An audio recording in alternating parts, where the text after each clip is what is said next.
ಗ್ರಾಮದ ಎಲ್ಲ ಶಾಲೆಗಳಿಗೆ ಒಂದು ನೋಟ್ ಪುಸ್ತಕವನ್ನು ಕೊಡುವಂತಹ ಕಾರ್ಯಕ್ರಮ ಇವರು ಹಮ್ಮಿಕೊಂಡಿದ್ದಾರೆ. ಯಾದ್ ಫೌಂಡೇಶನ್ ಅವರು.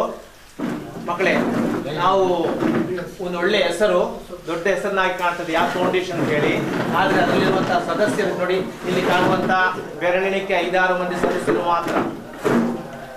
ಇವರು ತುಂಬಾ ಕ್ರಿಯಾಶೀಲರಾದಂತಹ ಸದಸ್ಯರು. ಕಳೆದ ವರ್ಷ ನಮ್ಮ ಶಾಲೆಗೆ ಒಂದು ಧ್ವಜಸ್ತಂಭದ ಸ್ಥಳಾಂತರಕ್ಕೆ ಕೂಡ ಬಹಳಷ್ಟು ನಮಗೆ ಸಹಾಯವನ್ನು ಮಾಡಿದ್ದಾರೆ. ಅದೇ ರೀತಿ ಈ ವರ್ಷವೂ ಕೂಡ ನಮ್ಮ ಶಾಲಾ ಮಕ್ಕಳಿಗೆ ಸುಮಾರು ಒಂದು 75-80% ಮಕ್ಕಳಿಗೆ ಪುಸ್ತಕದ ಒಂದು ವ್ಯವಸ್ಥೆಯನ್ನು ಮಾಡಿದ್ದಾರೆ. ಇದನ್ನು ನಿನ್ನೆ ಇಲ್ಲಿ ತಂದು ನೋಡಿ ನೋಡುವಾಗಲೇ ನಮಗೆ ಖುಷಿ ಆಗ್ತದೆ. ಯಾಕಂದ್ರೆ ಪ್ರತಿಯೊಂದು ಕ್ಲಾಸ್ ಇತ್ತು, ಕ್ಲಾಸ್ ವೈಸ್ ಆಗಿ ಸೆಟ್ ಮಾಡಿ ಅದರಲ್ಲಿ ಬರೆದು ತಂದು ಸೆಟ್ ಮಾಡಿ ಇಟ್ಟಿದ್ದಾರೆ. ನಿಮ್ಗೆಲ್ಲ ಖುಷಿ ಆಗ್ತದೆ. ನಾವು ಪುಸ್ತಕ ತಗೊಳ್ತೇವೆ, ಭಾರಿ ಈಸಿ. ನಮಗೆ ಫ್ರೀ ಸಿಕ್ಕಿದ್ದು ಪುಸ್ತಕ ಅಂತ ಹೇಳಿ. ಮಕ್ಕಳೇ, ಆ ಪುಸ್ತಕ ಸಿಗ್ಬೇಕಿದ್ರೆ ಅದರ ಹಿಂದಿನ ಶ್ರಮ ಅವರಿಗೆ ಗೊತ್ತು ಅಲ್ವಾ. ಸುಮಾರು 1.5-2 ಲಕ್ಷ ರೂಪಾಯಿದು ದಾನಿಗಳಿಂದ ಸಂಗ್ರಹಿಸಿ ಈ ಒಂದು ವ್ಯವಸ್ಥೆಯನ್ನು ನಮಗೆ ಮಾಡಿಕೊಟ್ಟಿದ್ದಾರೆ. ಇದನ್ನು ವ್ಯವಸ್ಥೆ ಮಾಡಿದಂತಹ ಈ ಒಂದು ಕಾರ್ಯಕ್ರಮ ಇವತ್ತು ನಮ್ಮ ಶಾಲೆಯನ್ನು ವಿತರಿಸುವಂತಹ ಕಾರ್ಯಕ್ರಮವನ್ನು ಇಟ್ಟುಕೊಂಡಿದ್ದಾರೆ. ಈ ಒಂದು ಕಾರ್ಯಕ್ರಮಕ್ಕೆ ಆಗಮಿಸಿರುವಂತಹ ನಮ್ಮ ಪಾವೂರು ಪಂಚಾಯತ್ ಅಧ್ಯಕ್ಷರು, ನಮ್ಮ ಪಾವೂರು ಗ್ರಾಮದ ಪ್ರಥಮ ಪ್ರಜೆಯೂ ಕೂಡ ಆಗಿರುವಂತಹ ಫಿರೋಜ್ ಮಲಾರ್ ಅವರು ವೇದಿಕೆಯಲ್ಲಿ ಆಸೀನರಾಗಿದ್ದಾರೆ. ಅವರಿಗೆ ನಿಮ್ಮೆಲ್ಲರ ಪರವಾಗಿ ಪ್ರೀತಿಯಿಂದ ನಾನು ಅವರನ್ನು ಸ್ವಾಗತಿಸಿದೆ. ಅದನ್ನು ನಮ್ಮ ಜ್ಞಾನವನ್ನು ವೃದ್ಧಿಸಿದ್ರೆ ಮಾತ್ರ ಅದರ ಪ್ರತಿಫಲ ಅವರಿಗೆ ಸಿಗ್ತದೆ ಮಕ್ಕಳೇ. ಆದ್ರೆ ನಾವು ಚೆನ್ನಾಗಿ ಉಪಯೋಗಿಸಿಕೊಳ್ಳುವ ಅವೆಲ್ಲ ಸದಸ್ಯರು ಕೂಡ ನಾನು ನಮ್ಮ ಶಾಲೆಯ ಮಕ್ಕಳ ಪರವಾಗಿ, ಶಿಕ್ಷಕರ ಪರವಾಗಿ, ಪೋಷಕರ ಪರವಾಗಿ ನಾನೇ ವರ್ಷ ನಾವು ಈ ಪುಸ್ತಕ ವಿತರಣಾ ಸಮಾರಂಭ ಹಮ್ಮಿಕೊಂಡಿದ್ದೇವೆ. ಯಾದ್ ಫೌಂಡೇಶನ್ ಕೇವಲ ಪುಸ್ತಕ ವಿತರಣಾ ಸಮಾರಂಭ ಮಾತ್ರವಲ್ಲ, ಪಾವೂರು ಗ್ರಾಮ ಪಂಚಾಯತ್ ಗ್ರಾಮದಾದ್ಯಂತ ಹಲವಾರು ಬಡ ಹೆಣ್ಣು ಮಕ್ಕಳ ಮದುವೆ ಕಾರ್ಯಕ್ರಮಗಳಿಗೆ ಧನ ಸಹಾಯ, ಅದೇ ರೀತಿ ವಿವಿಧ ಆಸ್ಪತ್ರೆಗಳಲ್ಲಿ ಚಿಕಿತ್ಸೆ ಪಡೆಯುವಂತಹ ರೋಗಿಗಳಿಗೆ ಧನ ಸಹಾಯ, ಅದೇ ರೀತಿ ಅನೇಕ ಹಲವಾರು ಕಾರ್ಯಕ್ರಮಗಳು ನಾವು ಕಳೆದ 5 ವರ್ಷಗಳಿಂದ ಪಾವೂರು ಗ್ರಾಮ ಪಂಚಾಯತ್ ವ್ಯಾಪ್ತಿಯಲ್ಲಿ ಹಮ್ಮಿಕೊಂಡು ಬರಲಿ. ನಾವು ಇನೋಲಿ ಶಾಲೆಯಲ್ಲಿ ಪ್ರಥಮ ನಮ್ಮ ಕಾರ್ಯಕ್ರಮವನ್ನು ಹಮ್ಮಿಕೊಂಡು ಈಗಾಗಲೇ ಬಂದಿದ್ದೇವೆ. ಇನೋಲಿ ಶಾಲೆಯಲ್ಲಿ ಸುಮಾರು 60ಕ್ಕೂ ಅಧಿಕ ವಿದ್ಯಾರ್ಥಿಗಳಿಗೆ ನಾವು ಪುಸ್ತಕವನ್ನು ವಿತರಿಸಿ ಈಗ ಸುಮಾರು 130 ವಿದ್ಯಾರ್ಥಿಗಳಿಗೆ ನಾವು ಈಗಾಗಲೇ ಪುಸ್ತಕಗಳನ್ನು ಇಲ್ಲಿ ವಿತರಿಸಿ ಸಪ್ಲೈ ಮಾಡಿದ್ದೇವೆ. ಇನ್ನು ಕೆಲವೇ ಕ್ಷಣಗಳಲ್ಲಿ ನಮ್ಮ ವೇದಿಕೆಯಲ್ಲಿರುವ ಎಲ್ಲ ಗಣ್ಯರ ಮುಖಾಂತರ ಪುಸ್ತಕಗಳನ್ನು ವಿತರಿಸಲಿದ್ದೇವೆ. ಪಾವೂರು ಗ್ರಾಮ ಪಂಚಾಯತ್ ವ್ಯಾಪ್ತಿಯ ಎಲ್ಲ ಶಾಲೆಗಳು, ಉದಾಹರಣೆಗೆ ಇನೋಲಿ ಶಾಲೆ, ಗಾಡಿಗದ್ದೆ ಶಾಲೆ, ಭದ್ರನಗರ ಶಾಲೆ ಹಾಗೂ ಪ್ರೌಢಶಾಲೆಯ ಸುಮಾರು 380ಕ್ಕೂ ಅಧಿಕ ವಿದ್ಯಾರ್ಥಿಗಳಿಗೆ ಈ ದಿನ ನಾವು ಪುಸ್ತಕವನ್ನು ವಿತರಿಸ್ತಾ ಇದ್ದೇವೆ.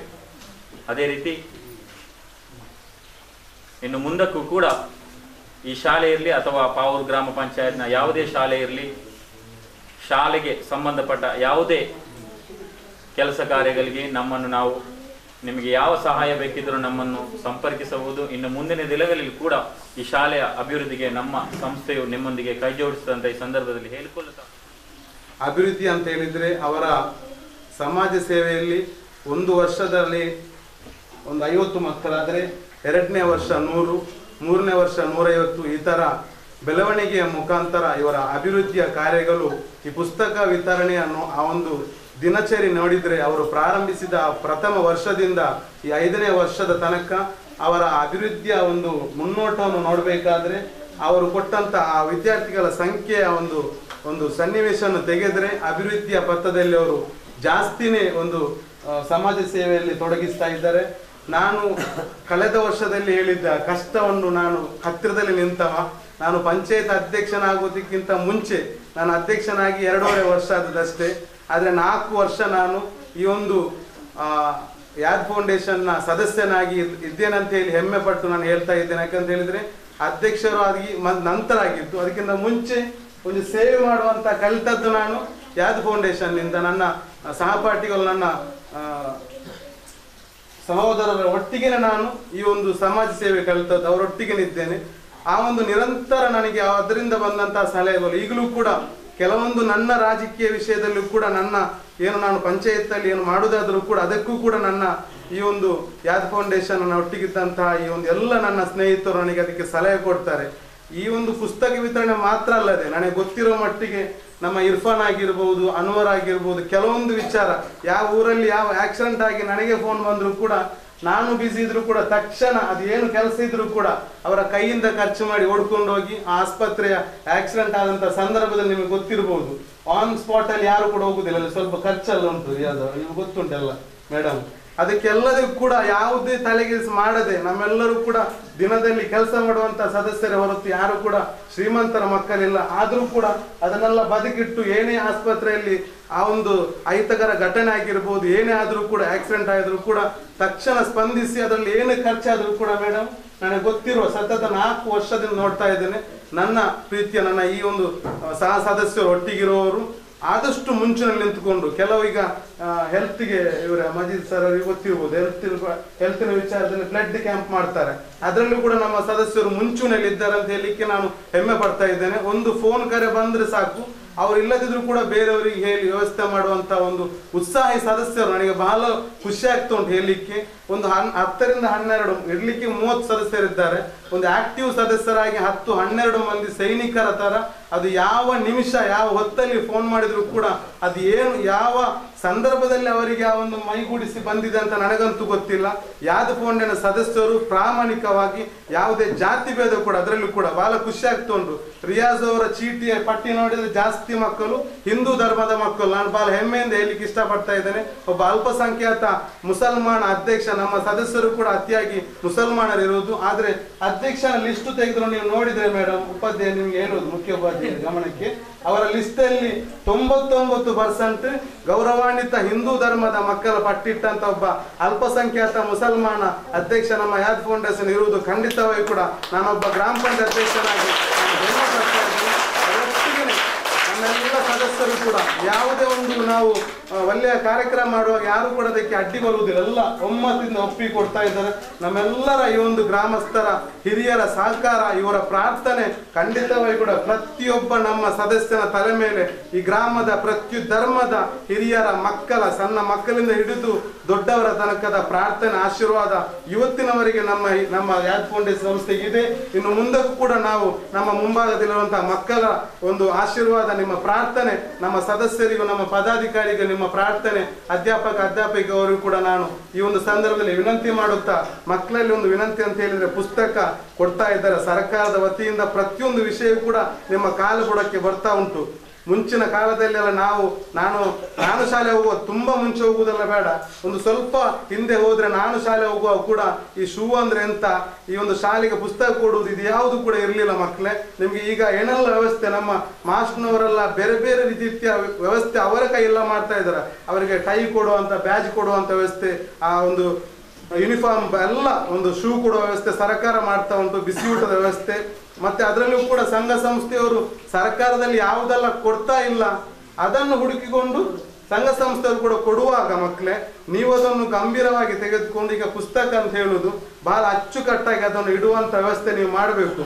ನಾನು ಕೂಡ ಸಣ್ಣನವರು ನನ್ನ ಕೈಯಲ್ಲಿ ಕೂಡ ಆಗ್ತಾ ಇತ್ತು ಆ ಪುಸ್ತಕ ಕಿವಿ ಮಡಿಚುವುದೆಲ್ಲ ಇರ್ತದೆ, ಅದೆಲ್ಲ ಗೊತ್ತುಂಟಲ್ಲ, 1 ತಿಂಗಳಾಗುವಾಗ ಎಲ್ಲ ಕಿವಿ ಮಡಚಿರ್ತದೆ. ಅದಕ್ಕೋಸ್ಕರ ಬಹಳ ಅಚ್ಚುಕಟ್ಟಾಗಿ ಆ ಪುಸ್ತಕವನ್ನು ನೀವು ಅದನ್ನು ಗೌರವಿಸಬೇಕು. ಅದರೊಟ್ಟಿಗೆ ಅದರಲ್ಲಿ ಬೈಂಡ್ ಕಡಿಮೆ ಇರಬೇಕು ಮೇಡಮ್. ಒಂದು ಬೈಂಡ್ ಹಾಕಿ ಅದಕ್ಕೆ 1 ವಾರ ಎಲ್ಲ ತಗೊಳ್ಳೋದು ಬೇಡ.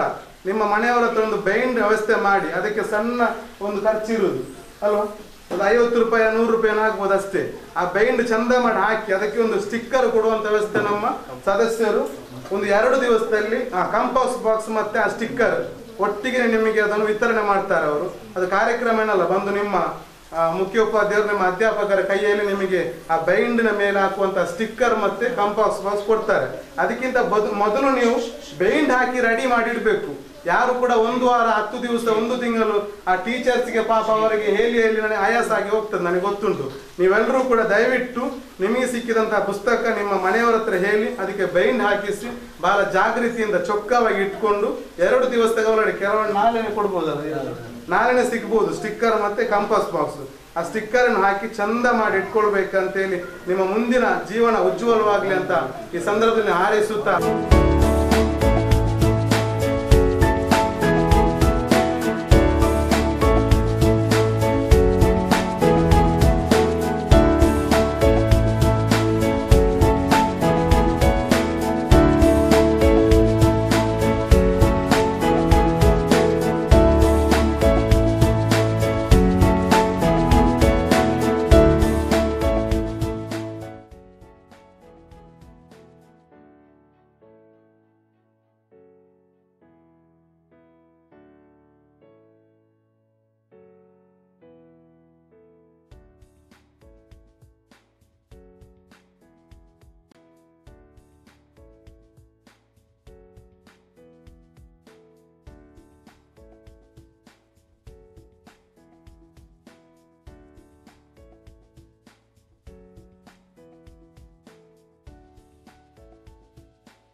14 ದಿವಸದ IDCF ಪ್ರೋಗ್ರಾಮ್ ಅಂದ್ರೆ intensified diarrhoea control fort night ಅಂತ ಹೇಳಿ, ಅಂದ್ರೆ ಅತಿಸಾರ ಬೇದಿಯನ್ನು ತಡೆಗಟ್ಟಲಿಕ್ಕೋಸ್ಕರ ಈ ಪ್ರೋಗ್ರಾಮ್ ಮಾಡ್ತಾ ಇದ್ದಾರೆ. ಅದರಲ್ಲಿ ಮುಖ್ಯ ಒಂದು ಇದು ಕೈ ತೊಳೆಯುವ ಒಂದು ವಿಧಾನವು ಕೂಡ ಅದರದೊಂದು ವಿಷಯವಾಗಿದೆ.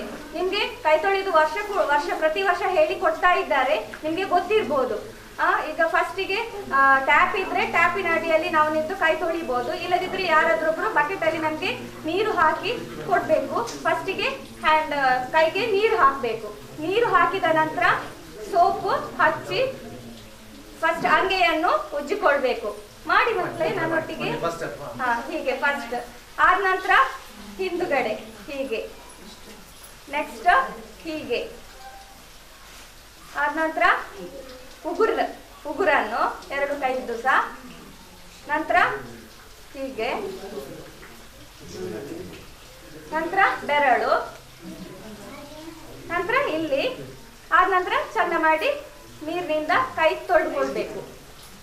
ಎಲ್ಲರಿಗೆ ನೆನಪಿರ್ಬೋದಲ್ಲ, ಇನ್ನು ಬರುವ ವರ್ಷ ಸಹ ಇದೇ ರೀತಿ ಪ್ರೋಗ್ರಾಮ್ ಆಗ್ತಾ ಇರ್ತದೆ. ಆದ್ರೆ ಇದನ್ನೇ ಇಲ್ಲಿಗೆ ಮರೆತು ಬಿಡುವುದಲ್ಲ. ನಾವು ಯಾವುದೇ ಒಂದು ಕೆಲಸ ಅಂದ್ರೆ ತಿನ್ನುವುದು, ಹೊಟ್ಟೆಗೆ ಕೈ ತೊಳೆಯದಿದ್ರೆ ಅದರಿಂದ ಸಹ ನಮ್ಗೆ ರೋಗಾಣುಗಳು ನಮ್ಮ ದೇಹವನ್ನು ಪ್ರವೇಶಿಸ್ತವೆ. ಆದ್ರಿಂದ ಚಂದ ಮಾಡಿ ಖಾಲಿ ನೀರಿನಿಂದ ಕೈ ತೊಳೆದ್ರೆ ಏನು ಪ್ರಯೋಜನ ಆಗುದಿಲ್ಲ. ಸೋಪು ಹಚ್ಚಿ ಚಂದ ಮಾಡಿ ತೊಳೆದು ಊಟ ಮಾಡಬೇಕು. ನಂತರ ನೀವು ಟಾಯ್ಲೆಟ್ಗೆಲ್ಲ ಹೋಗಿ ಬರ್ತೀರಿ, ಆಗ ಬಂದ ನಂತರ ಸಹ ಚಂದ ಮಾಡಿ ಇದ್ ಮಾಡ್ಬೇಕು, ಕೈ ತೊಳಿಬೇಕು. ಮತ್ತೆ ತಾಯಿ ಕೂಡ ಹಾಗೆ ಮಗುವಿದು ಶೌಚ ಎಲ್ಲ ತೊಳಿತಾರೆ, ಆದ ನಂತರ ಸಹ ಕೈ ತೊಳೆದೇ ಬೇರೆ ಏನಾದ್ರೂ ಕೆಲಸ ಮಾಡ್ಲಿಕ್ಕೆ ಹೋಗ್ಬೇಕು. ಇದೇ ನೀವು ನಿಮ್ಮ ಮನೆಯಲ್ಲಿ ಸಹ ನಿಮ್ಮ ಮನೆಯವರಿಗೆ ಹೇಳಿಕೊಡ್ಬೇಕು. ನೀವು ನಿಮ್ಮಲ್ಲಿಗೆ ಇಟ್ಟುಕೊಳ್ಳುವುದಲ್ಲ. ಮತ್ತೆ ಈಗ ಮಳೆಗಾಲ ಆದ್ರಿಂದ ಯಾವುದು ಜ್ವರ ಎಲ್ಲ ಬರುವುದು ಜಾಸ್ತಿ. ಆದಷ್ಟು ನಿಮ್ಮ ಮನೆಯ ಸುತ್ತಮುತ್ತಲಿನ ಪರಿಸರವನ್ನು ಸ್ವಚ್ಛ ಆಗಿಟ್ಟುಕೊಳ್ಬೇಕು. ಮತ್ತೆ ಮನೆಯಲ್ಲಿ ಸಹ ಹೇಳ್ಬೇಕು, ಮನೆಯಲ್ಲಿ ಪ್ಲಾಸ್ಟಿಕ್ ಮತ್ತೆ ಈ ಎಳನೀರಿದು ಚಿಪ್ಪು ಉಂಟಲ್ಲ ಅದನ್ನೆಲ್ಲ ಕೌಚಿ ಹಾಕ್ಬೇಕು. ಮತ್ತೆ ಒಡೆದ ಮಡಕೆ ಅದನ್ನು ಸಹ ಹಾಗೆ ಕೌಚಿ ಹಾಕಿಡ್ಬೇಕು. ಅದರಲ್ಲಿ ನೀರು ನಿಂತ್ರೆ 4 ದಿವಸ ಬಿಸಿಲು ಬಂದ್ರೆ ಅದರಲ್ಲಿ ಲಾರ್ವಾ ಉತ್ಪತ್ತಿಯಾಗಿ ಅದರಿಂದ ಸೊಳ್ಳೆ ಉತ್ಪತ್ತಿ ಆಗ್ತದೆ. ಈ ಸೊಳ್ಳೆಯಿಂದ ನಮ್ಗೆ ಮಲೇರಿಯಾ, ಚಿಕನ್ ಗುನ್ಯಾ, ಡೆಂಗ್ಯೂ ಜ್ವರ ಈ ತರಹ ಅನೇಕ ಕಾಯಿಲೆಗಳಿಗೆ ಅದು ಕಾರಣ ಆಗ್ತದೆ. ಆದ್ರಿಂದ ನೀವು ಎಂತ ಮಾಡ್ತೀರಲ್ಲ, ನಾನು ಹೇಳಿದಾಗೆ ಮನೆಯಲ್ಲಿ ಮನೆ ಸುತ್ತಮುತ್ತ ಪರಿಸರದಲ್ಲಿ ನೀರು ನಿಂತುಕೊಳ್ಳಿಕ್ಕೆ ನಿಮಗೂ ಕೂಡ ಬರ್ಬೇಕು ಅಂತ ಹೇಳಿ ಇವತ್ತೆಲ್ಲ ಮಾದರಿಯಾಗಿದ್ದಾರೆ. ಇವತ್ತು ಬಂದು ಪುಸ್ತಕ ವಿತರಿಸಿ ನಮಗೆಲ್ಲ ಹಿತವಚನ ಮಕ್ಕಳಿಗೆಲ್ಲ ಹಿತವಚನ ನೀಡಿದಂತ ನಮ್ಮ ಪಂಚಾಯತ್ ಅಧ್ಯಕ್ಷರು, ಯಾರ್ ಫೌಂಡೇಶನ್ ಅಧ್ಯಕ್ಷರು ಹಾಗೂ ಎಲ್ಲ ಸದಸ್ಯರುಗಳಿಗೂ ಹಾಗೂ ನಮ್ಮ ಮೇಡಮ್ನವರು, ನಾವು ಕೈಯನ್ನು ಯಾವಾಗಲೂ ಬಿಚ್ಚಿ ಮಾಡಿ ಸೀದಾ ಬರ್ತೇವೆ, ಹಾಗಲ್ಲ ಕೈ ತೊಳೆಯುವಂತ 6 ಕ್ರಮಗಳಿವೆ ಅಂತ ಹೇಳಿ ಸ್ಪಷ್ಟವಾಗಿ ತೋರಿಸಿಕೊಟ್ಟಿದ್ದಾರೆ.